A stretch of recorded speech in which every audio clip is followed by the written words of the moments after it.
Uma outra forma de linguagem metafórica ou linguagem dos ramos que a gente conhece dentro da Torá são os metais. Então, os metais eles vão ser descritos profundamente e algumas pessoas vão achar que esses metais são, na verdade, metais mesmo, né?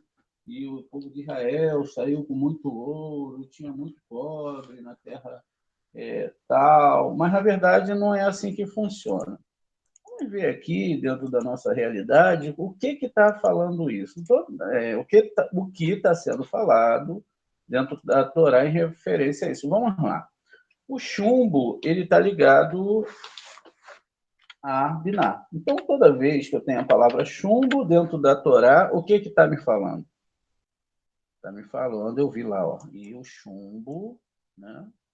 Está ligado a Biná. Então, é uma linguagem metafórica para Biná. Então, toda vez que eu ver essa palavra chumbo descrita na Torá, então eu vou ter ali uma ideia plena de que aquilo ali não é chumbo. É o quê? É a Sefirá Biná. Então, veja. Dentro dessa conotação, cada uma, né, vai ter uma descrição. Então, eu tenho chumbo, eu tenho Biná. E qual seria a descrição aqui de Hesed? Hesed, qual seria o metal que seria falado na Torá para representar Hesed? Seria o estanho. Então, quando eu tenho uma linguagem na Torá falando, não é? Que é o estanho, que está sendo descrita como estanho, então eu sei que, na verdade, é apenas uma linguagem metafórica para Hesed. Então, olha, veja, essa linguagem ela foi escolhida pelos nossos sábios.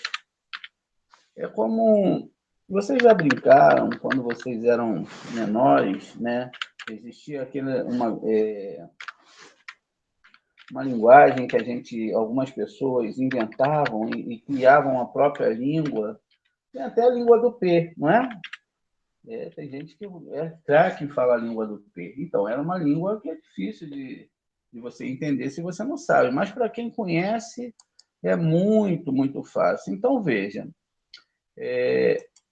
essas são as linguagens do nosso sábio. Então, ele queria falar de Gevurah, ele falava de chumbo, tá vendo?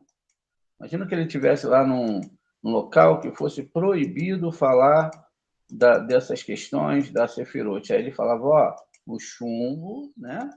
Isso, isso, aquilo. Aí ele estava falando aqui, ó, e aqui do estanho também. Muito bem. Gevurah. Qual seria aqui em Gevurah o ferro que representa, né? O metal que representa Gevurah? Já seria um metal mais forte, né? Aqui ele seria representado pelo ferro. Então, Gevurah vai ser representado pelo ferro. Então, o que diz lá na Torá? Eis que o céu estava como ferro sobre suas cabeças. Então, o que estava falando aqui? Ó? Gevurah. Tá vendo? Que a Gevurah tinha sido lançada. E aí, quando a Gevurah é lançada, é usada a linguagem ferro. Eles foram acorrentados com correntes de ferro. O que aconteceu com eles? Eles foram acorrentados com Gevurah. Então, alguma coisa não vai ficar boa, não é? Muito bem. Diz, né, que tem a palavra, ó, você está ferrado, não tem? Ela vem dessa questão da pessoa ser presa com ferro. Ó. Você foi ferrado ali, não tem como você sair desse ferro. Então, a gente tem aí ferro, né, para essa questão. Aqui em Tiferet, a gente tem ouro. Então, toda vez que saiu com muito ouro, está dizendo que a pessoa, então, ela está dentro dessa... Não é que necessariamente ela vai ter o ouro, tá? Mas que ela está vivendo dentro da espiritualidade uma questão aqui, ó, ligada ao ouro. Lembrando que também o ouro, dentro da Torá, ele descreve rigor em alguns casos. Ó, e a gente sabe que existe o bezerro de ouro, né? Que está ligado à adoração ao sol, porque o sol é um astro que realmente incide muito fortemente sobre o nosso planeta, né? E aí o que que acontece?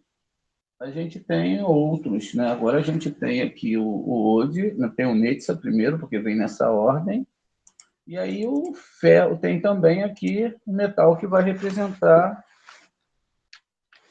Netza.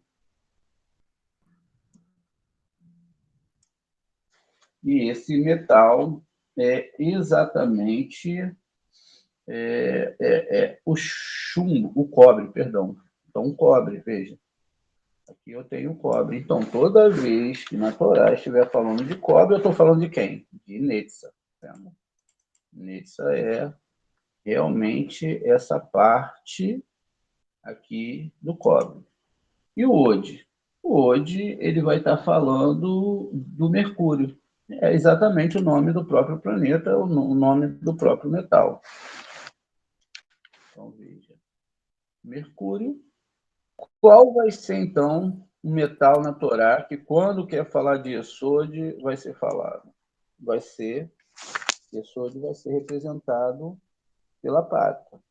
Eu tenho um tamin aqui, tá vendo? Depois a gente vai falar melhor sobre essa questão do tamin. Então, veja aqui embaixo, tá vendo? Eu tenho um taminzinho aqui, ó, que vai ser uma entonação de quando se lê a Torá. Então, aqui eu posso ter o início, uma pausa dentro da palavra. Então, isso são os tamins. Eu tenho um aqui, veja, e tenho outro tamin aqui, ó. Cada um desses tamins vão ter uma representação e vai ser usado para ler a Torá. Então, a Torá, ela tem aqui, outra aqui, ó, outro tamin aqui, ó. Não são os sinais maçoréticos, ó, são esses pequenos pontozinhos aqui embaixo. Esses metais, então, eles são realmente representações dessas sefirotes. Então, aqui no Iessô de prata.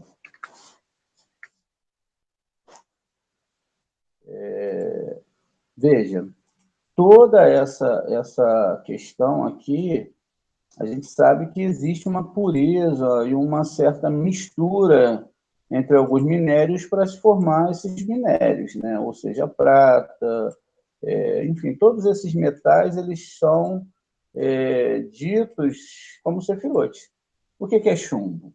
É biná. O que é ferro? Gevurá. Estanho, quando falar lá na Torá, eis que o estanho, então não está falando do estanho, está falando de Hesed. Quando falar de ouro, está falando de Tiferet. Quando falar de cobre, está falando de Netza. Quando falar de mercúrio, está falando lá de Ode. E quando falar de prata, está falando exatamente, né, do Yesod. Lógico que tudo isso vai estar em hebraico. É lógico, a gente está trazendo aqui uma questão traduzida para vocês. E quando estiver falando de terra, é terra mesmo, é a palavra Adamá, que é terra em hebraico. Muito bem. Aqui, então, a gente vê que nessa aula a gente descobriu todas essas questões referente a essa linguagem metafórica dentro da Torá, desses materiais que são chamados de metais. Outra forma de linguagem que a gente vai ter dentro da Torá são os tamins. Então, veja, está vendo aqui, ó, quando eu tenho esse sinalzinho aqui, ó, ele não é um sinal maçorético, tá vendo? Esse menorzinho aqui embaixo, ele é um tamin. Então, ele vai gerar uma entonação na minha forma de falar a Torá. Ó. Olha, veja. Tamin.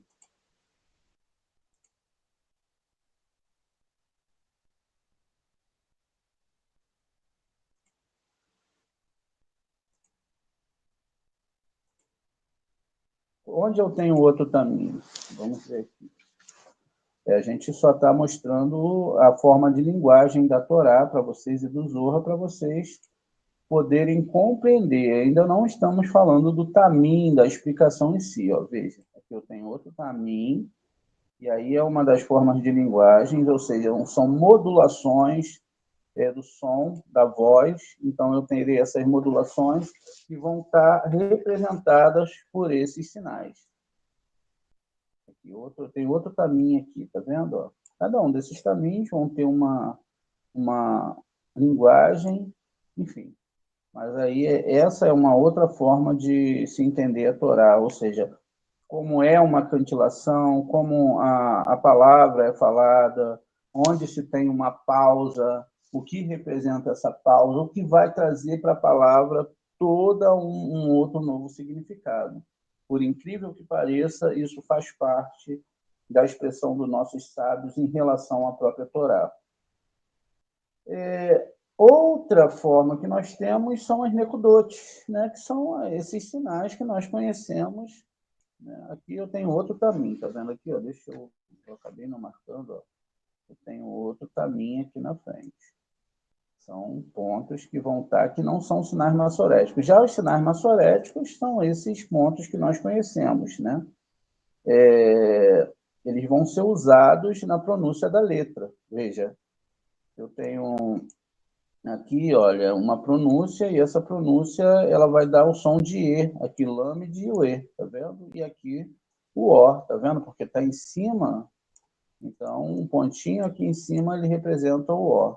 Então eu tenho aqui lemor, tá vendo?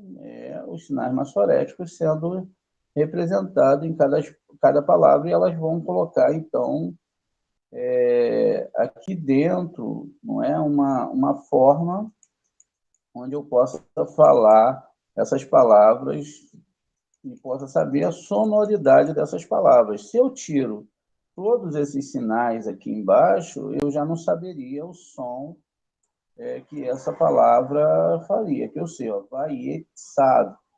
Então, eu sei que aqui vai fazer o som de vai, sabe. Agora, se eu tiro esses sinais aqui, nós que estamos aqui no Brasil, na diáspora, não poderíamos ter habilidade para ler essa letra, para ler essa palavra. Não saberíamos, a gente saberia que teria o Vav, o Yud, o Tzadik, outro Vav, mas não saberíamos, né, como falar.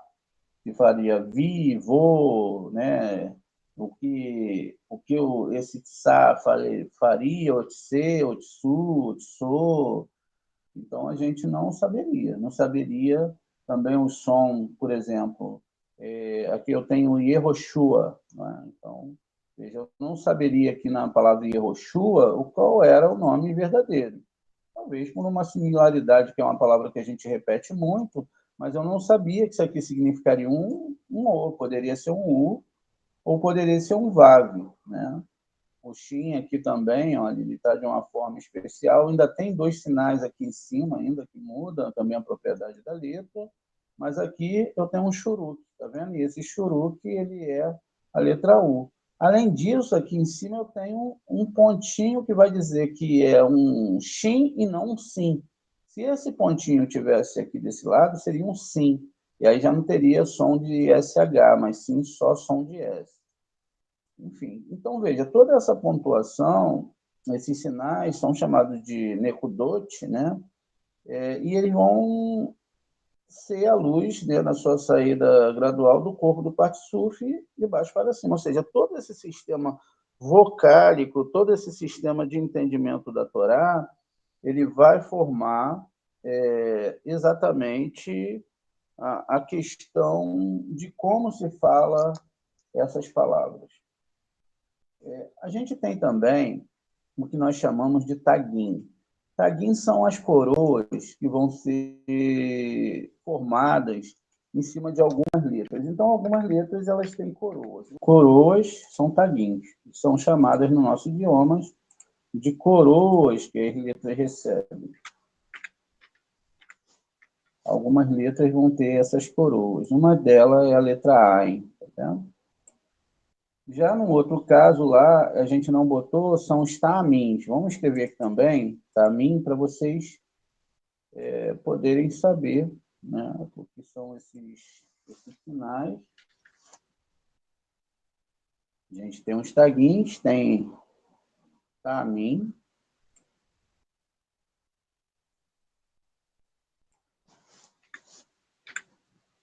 e tem as necudotes, que a gente já está bem acostumado de falar.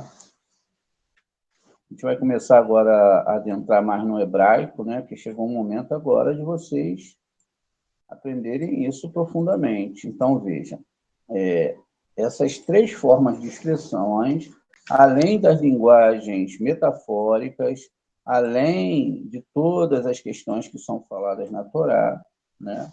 Também fazem parte da linguagem da Torá. Então, tudo isso que a gente está aprendendo faz parte do entendimento da Torá. Sem alguma dessas partes, a Torá não pode se tornar completa, né? Então, veja, Tagim, Tamim, né? E esses taguins, eles vão representar o Hashimot, né? Ou seja, são reminiscências e memórias da luz anterior presente em Tamim, né? Então, esses taguins se originam no Gar de Biná. O que é o Gar de Biná? O Gar de Biná é onde surgem as letras hebraicas, ou seja, faça de conta que a gente está aqui dentro da Sefirá de Biná. O Gar de Biná vão ser essas três sefirotes superiores aqui. Essas três de cima, que seria Keter, Rohimá e Biná, dentro da Sefirá de Biná, onde vão surgir as letras hebraicas. Muito bem. Além disso, a gente vai ter otiote, né? O que são os otiote? Otiote são a saída da luz, né, do corpo do Patsuf, da Nekudote, e aí vai ser quando essas letras elas vão se originar. Ou seja, otiote são letras. Essas palavras elas vão se originar todas em Biná. Todas elas vão ser em Biná e todas elas vão ter vão ser feitas lá no Zat de Biná. O Zat de Biná, como eu disse para vocês anteriormente, a gente falou do Gar de Biná, e o Zat de Biná seria o quê? Seria exatamente as sefirotes, que são as 7 sefirotes de Biná, que são representadas por essas 7 sefirotes em qualquer um dos mundos, né? Elas são chamadas de 7 sefirotes, mas lá em Biná, aqui em Biná, dentro de Biná, essas 7 sefirotes são da onde vão surgir, não é? Essa questão. Haja visto que as outras formulações elas vão surgir de outros mundos.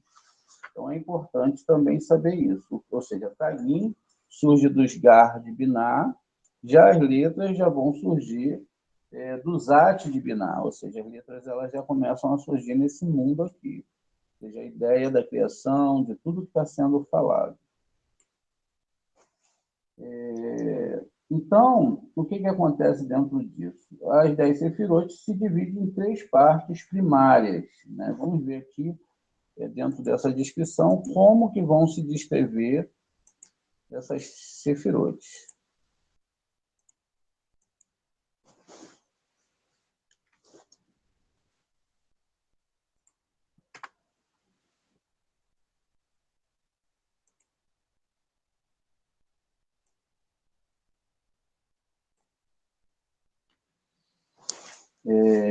Muito bem.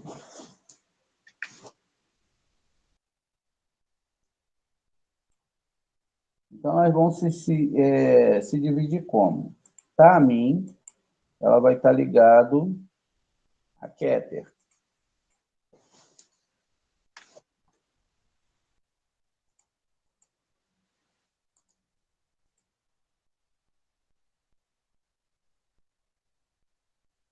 O que são os tamins, né? Vamos voltar. Olha, tamin são esses pequenos pontos que vão fazer parte da cantilação e também vão criar novas formas de vírgula, dois pontos, etc., dentro da Torá. Veja, tamin. Aqui nós temos um tamin. Às vezes, pode ser gente tenha 2 pontos dentro da Torá, tá vendo? Isso não faz parte do hebraico original. Muitas vezes pode ser representado por um tamim, né? Como eu disse para vocês. Então, veja, esses tamins, eles saem, isso não é uma metáfora, tá, gente? Eles saem dessa parte de Keter. Então, veja, é uma questão espiritual muito elevada e a Torá, ela não tem nada nela que não seja espiritual. Então, quer dizer, e essa pontuação é importante porque ela vai sair de Keter. Já as necudotes, quais são as necudotes? São os sinais que vão acompanhar aqui as letras, está vendo? Olha, esses sinalzinhos maçoréticos. Esses sinais chamados necudote, eles vão estar aqui, né, que vem da palavra necude, no singular, elas vão estar em Rorimá. Então, aqui em Rorimá, ó, eu tenho as necudotes, que vão realmente estar trazendo essa tradução do mundo espiritual. Já essas letras, né? Ou seja, otiote, que são as letras, elas já vão estar aqui em Zat de Binar. Né? Então, exatamente aqui em Zat de Binar, eu tenho otiote. Eu tenho da onde surgem as letras. Então, quer dizer que as letras elas vão surgir lá de Binar, lá do mundo da alma, a partir desse inteirinho aqui, tá vendo? Então, aqui eu tenho da onde surge. E dentro desse sistema, né, aqui do Zon de Malhut, que a gente já viu nas aulas anteriores, eu quero Zon, também vão surgir essas letras hebraicas. Onde eu estou aqui? Eu estou dentro de Biná. Eu estou lá em cima na árvore sefirótica. Não é no mundo que nós entendemos. Agora, a gente tem que entender que cada sefirote tem a sua própria árvore sefirótica e que dentro de cada uma delas vai ter uma configuração também baseada na parte de cima. Então, veja. Então, aqui eu tenho toda essa situação, toda essa transformação das 10 Sefirot, elas se dividem em 3 partes primárias, Ta'amim, Nekudot e Otiot. Essa é a primeira parte.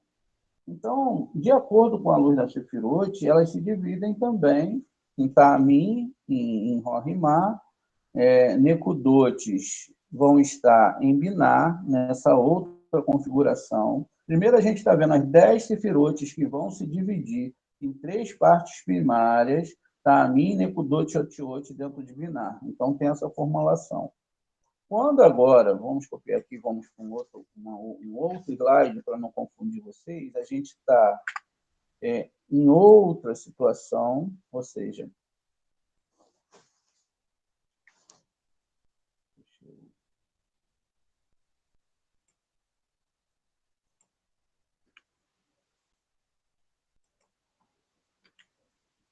a gente está em outra situação. Aqui a gente, de acordo com a luz, nas sefirotes, ela se divide em, aí sim, Ta'amim, agora não é as 10 sefirotes que se divide, mas nas luzes das 10 sefirotes, e Nekudot vai passar para Binar, e Otiot vai passar para o Zum de Binar, que seria essa outra aqui de baixo. Tá vendo? Então, isso tudo é uma configuração dentro, de acordo com as luzes. Vamos escrever aqui para a gente poder anotar. Ó, de acordo, nessa segunda parte, de acordo com a luz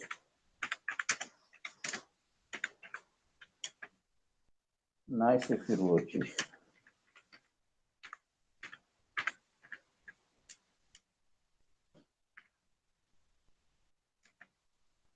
Elas se dividem. A gente sabe que as letras foram criadas na seguinte ordem. Como as letras foram criadas? Se a primeira letra é a Aleph, então ela foi a primeira a ser criada. Observe que as letras elas são potes de pensamentos divinos, mas elas não deixam de ser criaturas. Elas não são o eterno, elas fazem parte da criação. Então, elas não são Deus, né? Elas não são o próprio eterno, mas elas participam da criação. A junção dessas letras formam palavras e essas palavras formam realidades espirituais. Então, essa letra Aleph, ela foi criada, né? E ela vai estar inicialmente do lado direito. Vamos pegar uma árvore seferótica para a gente poder entender aqui como que se deu isso. Ou seja, a letra Aleph ela é criada e ela vai estar do lado direito, ó, dessa parte direita da árvore sefirótica. Em seguida, né, do lado direito, vai se originar a letra Shin, que emergiu da letra Aleph. Então, de dentro da letra Aleph, vai surgir a letra Shin. Ele surge do lado direito, letra Shin. A letra Shin vai ser a própria letra Aleph agora, como a gente vai entender, né? Olha, na letra Shin, né? E a letra Shin ela vai se constituir de 3 partes. Essa letra Shin ela vai ter o lado direito, aqui, o lado esquerdo e a parte central. Cada uma dessas partes, elas fazem parte da configuração dessa letra. Então, veja, surgiu a letra Aleph, depois surgiu o Shin, que tem 3 partes. Essas 3 partes é formada de lado direito, lado esquerdo e parte central.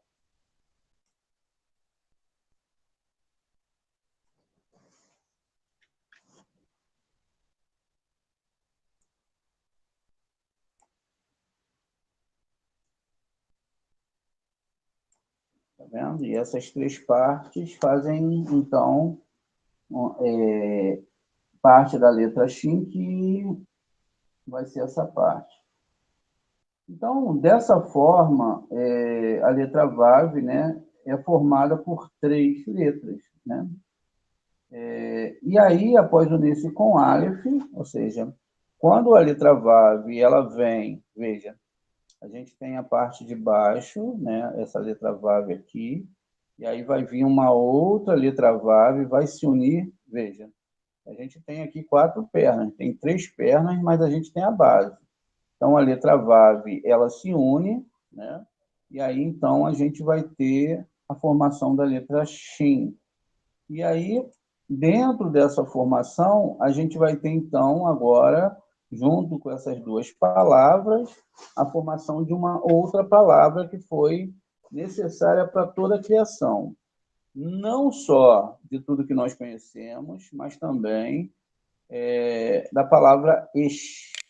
E a palavra Esh é fogo, né, do lado esquerdo. Então, a junção dessas 2 letras, vamos voltar aqui em cima para a gente ver, olha, vai formar a palavra fogo, né? Então, veja, do lado esquerdo, Esh. Então, que Deus é um Esh, ele é um fogo consumidor, não é isso? Veja, então, dentro dessa configuração, surge a palavra Esh e do lado esquerdo. Com isso, tudo, né, que a gente está falando aqui, a gente vai fazendo a construção de como a Torá ela se dá início e como tudo surge dentro da linguagem do que está sendo falado.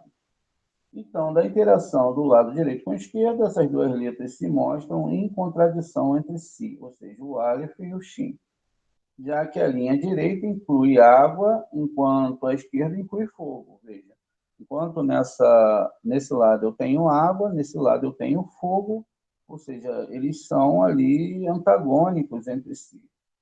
E sua colisão, então, quando essas letras se colidem, elas vão, né, gerar a palavra, a letra Resh, o Vav e o Het. Vamos escrever aqui, ó.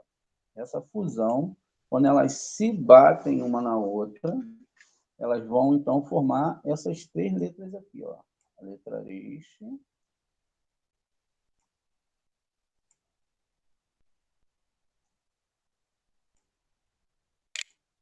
a letra Vav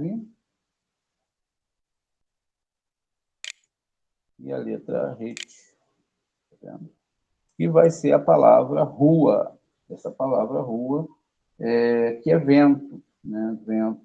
Esse vento penetrou entre os 2 lados, água e fogo, ou seja, esse rua, ele está aqui já no nível espiritual, então ele entra nesse meio aqui, ó. Tá vendo? Esse vento entra aqui nesse meio, né? E aí, então, ele une a água e o fogo, e estabelecendo assim a ordem da primeira letra à sua perfeição. Então, é assim que começa. Do início, o Zohar oferece uma descrição geral das 3 linhas em Zerampim, né, designando pelos 3 nomes do Criador. El, como a gente já viu nos nomes de Deus nas letras hebraicas, nas Tefirot, Eloquim e Eloquém.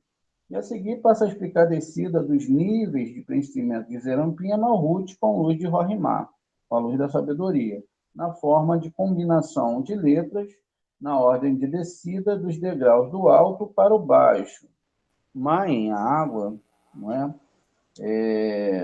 Eixo, fogo e rua. Vento constitui 3 linhas de Zerampim.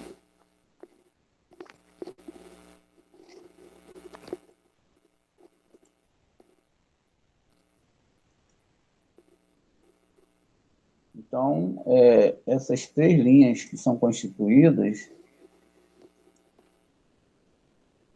no Zerampim vão ser dessa forma, ou seja, eu tenho Urua, agora eu tenho Mai, que é a água, e este fogo, né? E vão constituir, o que essas forças vão constituir?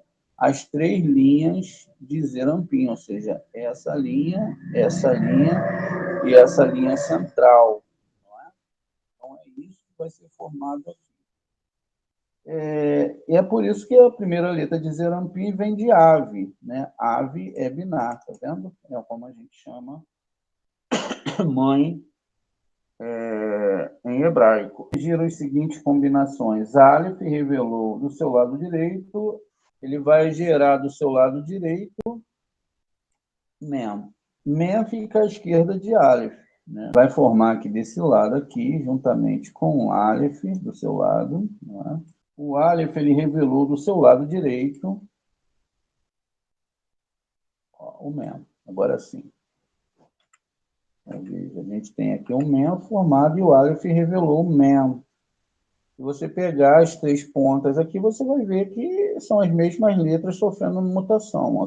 São 3 partes e agora elas mudam de lugar, não é? Ó, essa perninha aqui vem para cá e essa outra muda para cá. Então, forma a letra Men, a partir do seu desenho, né?